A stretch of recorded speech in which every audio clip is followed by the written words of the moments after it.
SPB என்ற இந்த மூன்றெழுத்து மந்திர குரல் 50 ஆண்டுகளுக்கு மேல் கோடிக்கணக்கான இதயங்களை தாளாட்டி உற்சாகப்படுத்தி துயர நேரங்களில் ஒரு நண்பனின் குரலாய், காதலுக்கு ஒரு தூதனாய், சோர்வுக்கு ஒரு மருந்தாய் ஒலித்த அந்த அற்புத குரல் இன்று ஓய்வு பெற்றுவிட்டது. ஒரு கலைஞனை பற்றி பதிவு செய்யும் போது ஒரு படைப்பாளிக்கு ஏற்படும் மிகப்பெரிய சவால் அவனது வாழ்க்கை பயணத்தில் எதை குறிப்பிடுவது, எதை விடுவது என்று மனதில் ஒரு போராட்டம் நிகழும். எஸ்பிபி எனும் இந்த மாபெரும் கலைஞனை பற்றி பகிரும்போது எதை சொல்வது, எதை விடுவது என்று ஒரு யுத்தமே நிகழ்கின்றது. ஒன்றா இரண்டா சொல்வதற்கு 40,000 பாடல்களை பாடியுள்ள இந்த அற்புத மனிதனின் பயணத்தை எங்கு தொடங்குவது, எப்படி முடிப்பது? 60களில் துவங்கிய இவரது இசை பயணம் இன்று முடிவுக்கு வந்துவிட்டது என்று சொன்னால் அது உண்மையாகாது. எஸ்பிபி என்னும் உடல் இந்த மண்ணை விட்டு பிரிந்து போயிருக்கலாம்.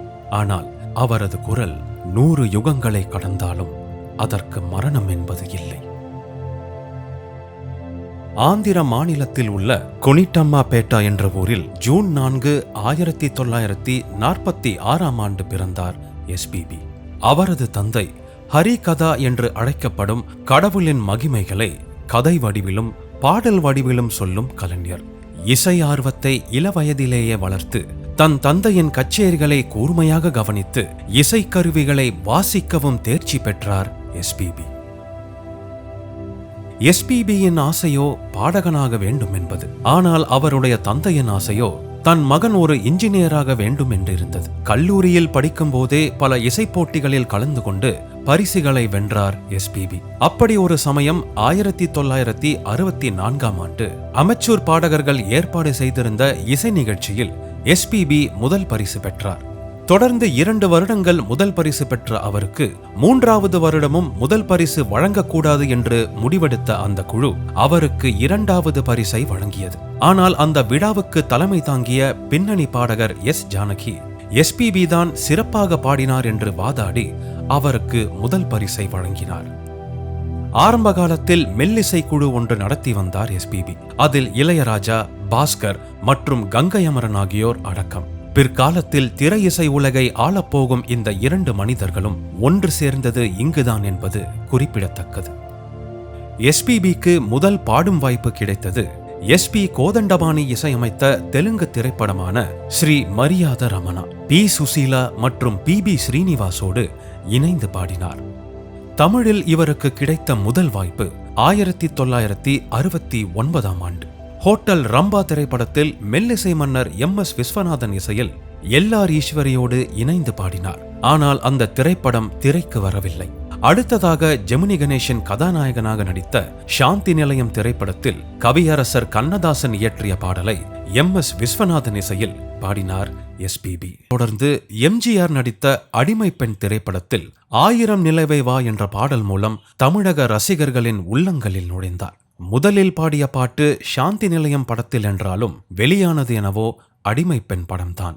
1000 நிலவேவா, ஓர் 1000 நிலவேவா, இதழோரம் சுவை தேட புது பாடல் நீ பாட பாட 1000 நிலவேவா. 1970களில் இசையமைப்பாளர் MS விஸ்வநாதன் இசையில் ஏராளமான பாடல்களை பாடி தனக்கென்று ஒரு நிரந்தர அடையாளத்தை ஏற்படுத்திக் கொண்டார். கடவுள் அமைத்து வைத்த மேடை இணைக்கும் கல்யாண மாலை,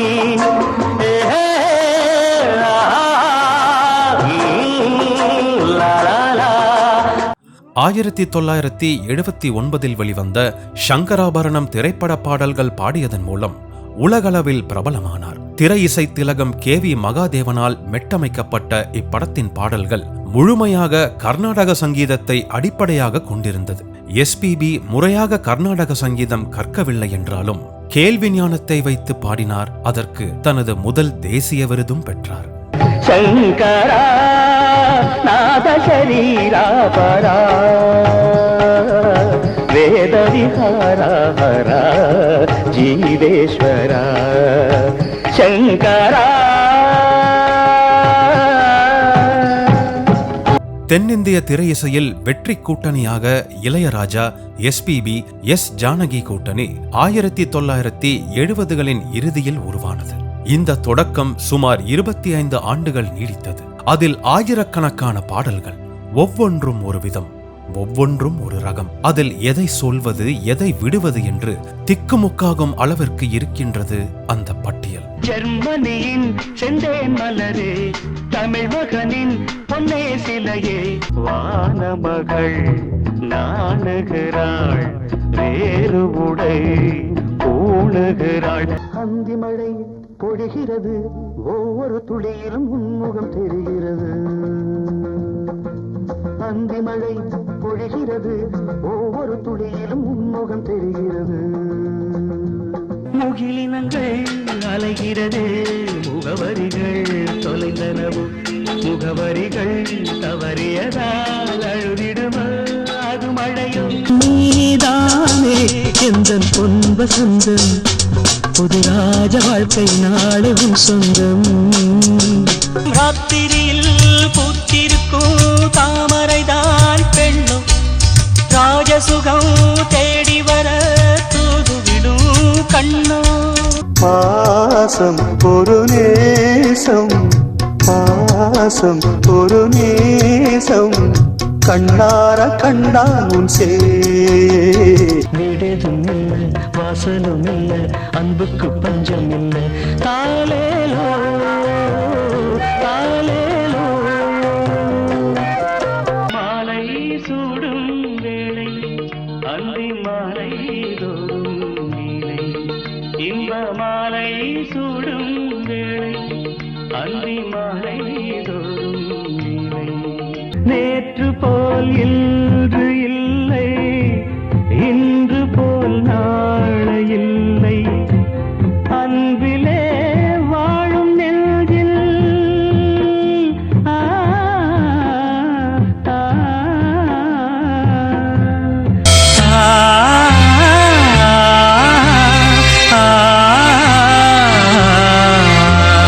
இதயம் ஒரு கோயில், அதில் உதயம் ஒரு பாடல்.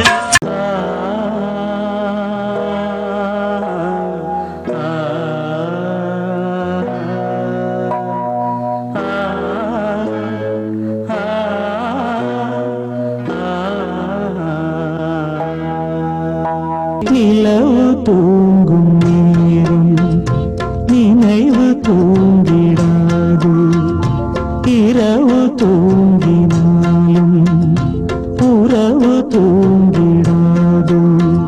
மேலாடை மூடியே ஊர்வலமாய் போவதே, மேலாடை மூடியே ஊர்வலமாய் போவதே. ராப்போது ஆனா உன் ராகங்கள் தானா, அன்பே சொல் நானா தொடாகாத ஆனா. கன்னத்தில் முத்தத்தின் ஈரம் அது காயவில்லையே, கண்களில் ஏன் அந்த கண்ணீர் அது யாராலே.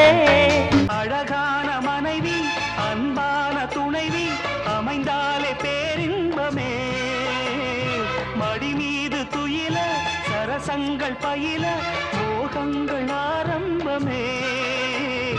உணர்ந்தேன் நான் உன்ன நினைச்சே, பாட்டு படிச்சே தங்கமே ஞான தங்கமே. என்ன நினைச்சே நான் சிரிச்சே தங்கமே ஞான தங்கமே. நீயும் 10 மாசம் நானும் 10 மாசம், மாறும் இந்த வேஷம். ஆண் என்ன பெண் என்ன, நீ என்ன நான் என்ன, எல்லாம் ஓரினந்தான். அட நாடென்ன வீடென்ன காடென்ன மேடென்ன, எல்லாம் ஓர் நிலந்தான். காதல் கவிதைகள் படித்திடும் நேரம் இதழோரம், இனி காமன் தலைகளில் பிறந்திடும் ராகம். புதுமோகம் வெண்ணிலவும் பொன்னி நதியும் கன்னியின் துணையின்றி என்ன சுகம் இங்கு படைக்கும் பெண்மையின் சுகமன்றி சந்தனமும் சங்கத்தமிழும் பொங்கிடும் வசந்தமும் சிந்தி வரும் பொங்கும் அமுதம் தங்கிடும் குமுதமும் கன்னி மகள் அருகில் இருந்தால் சுவைக்கும் கன்னி துணை இழந்தால் முழுதும் கசக்கும் விழியினில் மொழியினில் நடையினில் உடையினில் அதிசய சுகந்தரும் அணங்கிவள் பிறப்பிதுதான்.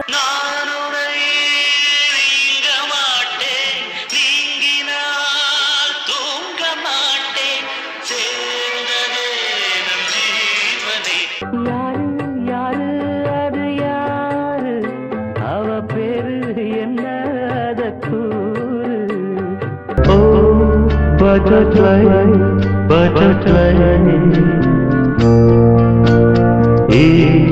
விரித்தா சிறகை. செம்பூவே பூவே உன் மேகம் நான் வந்தால் ஒரு வழியுண்டோ. 80களில் மட்டும் 3 தேசிய விருதுகளை வென்றார் எஸ்பிபி. அதில் ஒன்று அவர் முதலில் ஹிந்தியில் பாடிய பாடலுக்கு கிடைத்தது என்பது குறிப்பிடத்தக்கது. ஹிந்தி பட உலகில் உச்சத்தை அடைந்த முதல் தென்னிந்திய பாடகர் என்று சொன்னால் அது எஸ்பிபியை தவிர வேறு எவரும் இல்லை. 1992ஆம் ஆண்டு இசை உலகின் ஒரு புதிய சகாப்தத்திற்கு தனது குரலால் அழகு சேர்த்தார். தமிழில் அவருக்கு முதல் தேசிய விருதை வென்று தந்த பாடல் இந்த கூட்டணியில் உருவானதுதான்.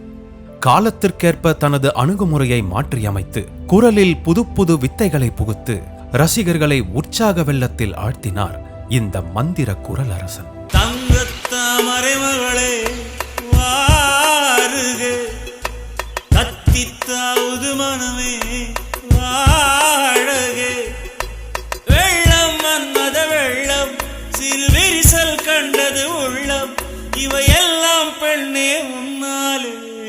MS விஸ்வநாதனின் வழிகாட்டுதலுடன் துவங்கி இளையராஜாவுடன் கைகோர்த்து ஒரு ராஜாங்கம் நடத்தி AR ரகுமானுடன் புதிய பாதையை அமைத்து SA ராஜ்குமார், தேவா, வித்யாசாகர், கார்த்திக் ராஜா, யுவன் சங்கர் ராஜா, தேவி ஸ்ரீ பிரசாத், ஹாரிஸ் ஜெயராஜ் என்று அனிருத் வரை அவரது பயணம் நீடித்தது.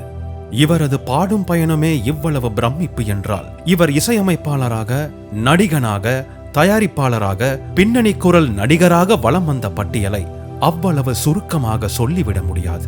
கமல்ஹாசனுக்கு மட்டும் 150 படங்களுக்கு மேல் இவர் தெலுங்கில் குரல் கொடுத்திருக்கிறார். நடிகர் மோகனின் புகழுக்கு ஒரு மிகப்பெரிய காரணமாக அமைந்தது இவரது பின்னணி குரல். ரஜினிகாந்த் என்ற மாஸ் ஹீரோவுக்கு ஒரு சக்தியாய் விளங்கியது இவரது பாடல்கள். இந்த பட்டியல் ஆங்கிலத்தில் சொல்வது போல் only a tip of the iceberg. இவரது குரல் ஒலித்த தெலுங்கு, கன்னடம், மலையாளம், பெங்காலி திரைப்படங்கள் பற்றி நாம் அலசவில்லை. இவர் பாடிய 40,000த்திற்கும் மேல் பாடல்களிலிருந்து 100 பாடல்களை கூட நாம் அலசவில்லை. தென்னிந்திய மொழிகளில் 80க்கும் அதிகமான திரைப்படங்களில் நடித்துள்ளார். 45 திரைப்படத்திற்கு மேல் இசையமைத்துள்ளார். அதை பற்றி இன்னும் பேசவில்லை. 40,000 பாடல்களுக்கு மேல் பாடி கின்னஸ் உலக சாதனை புத்தகத்தில் இடம் பிடித்துள்ளார். 6 முறை சிறந்த பின்னணி பாடகருக்கான தேசிய விருதை பெற்றுள்ளார். தமிழக மற்றும் கர்நாடக அரசுகளின் பல விருதுகளையும், ஆந்திர அரசின் நந்தி விருதினை 25 முறையும் வென்றுள்ளார். 1981ஆம் ஆண்டு பெங்களூரில் காலை 9 மணி முதல் இரவு 9 மணி வரை ஒரே நாளில் 21 பாடல்களை பாடி சாதனை புரிந்துள்ளார். தமிழில் ஒரே நாளில் 19 பாடல்களையும், ஹிந்தியில் 6 மணி நேரத்தில் 16 பாடல்களையும் பாடி சாதனை செய்த இந்த மந்திர குரல் மன்னன் இன்று நம்மிடையில் இல்லை என்று சொன்னால் மனம் ஏற்றுக்கொள்ள மறுக்கிறது. நிஜத்தில் பாதி கனவில் மீதி என்று அவர் குரலை கேட்டு வாழ்க்கையை கடந்து கொண்டிருந்த கோடிக்கணக்கான இசை நெஞ்சங்களின் நிலை இனி என்னமாகும்? எஸ்பிபி நமக்கு உறவு இல்லை, அதற்கும் மேலான ஒரு ஸ்தானத்தில் இருக்கிறார். அந்த சிரித்த முகத்தை இனி நம்மால் நேரில் பார்க்க முடியாது. ஆனால் காற்று அலைகளில் இன்று மட்டுமல்ல, இனி என்றென்றும் எஸ்பிபியின் குரல் நம்மை தாளாட்டிக் கொண்டும், காதலுக்கு தூதுவனாகவும், துயரத்தின் போது சாய்வதற்கு ஒரு தூணாகவும், குழப்பங்களில் நம்மை தொட்டு செல்லும் காற்றாகவும் இனி நம்முடன் வாழப்போகிறார் என்பதில் எந்த சந்தேகமும் இல்லை. உன்னை வணங்குகிறோம் பாடும் நிலாவே, இனி நம் உறவு தொடரட்டும்.